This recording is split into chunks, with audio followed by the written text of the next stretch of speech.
Representative Paulo Duterte, walang ghost project sa Davao. Handang ipaimbestiga ang 51 bilyong pesos budget. Alamin natin ang detalye ng balitang yan mula kay kapartner MJ Mondihar.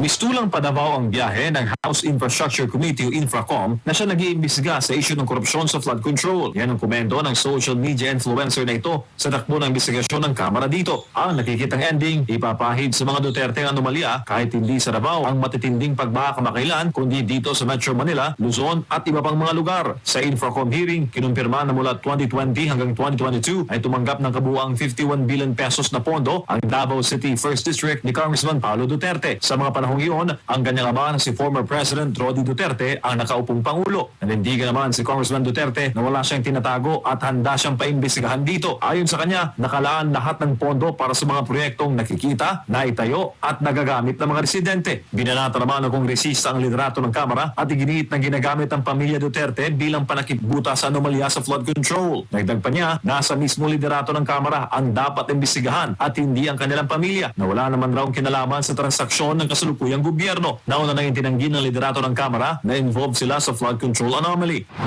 Samantala, sa kaparehong hearing nitong September 9, inihambing naman ng contractor na si Curly Discaya ang Marcos Jr. at Duterte administration sa korupsyon sa flood control.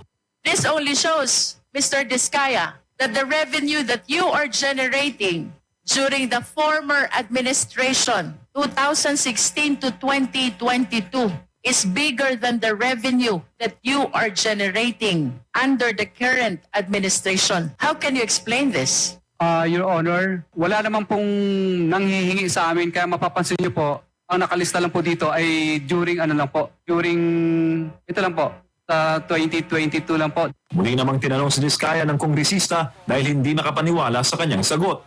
Are you saying na yung pagbibigay mo ng pera sa DPWH at sa mga lawmakers happened only during the current administration and did not happen during the previous administration? Wala pong ganun pong nanghihingi sa amin. Wala po, pero nilalabanan po namin sa tunay na bidding po. Nagpapadyaryo po kami. Sa huli ay nanawagan si Congressman Duterte ng transparency sa PBBM government. Anya, hindi dapat palitan ng drama, diversion at pagbibintang sa mga Duterte ang usapin at dapat ilabas ang katotohanan at panagutin ng mga sangkot sa pagnanakaw sa kaban ng bayan. Para sa Diyos, sa Pilipinas kung mahal, MJ Mondihar, SMNI News.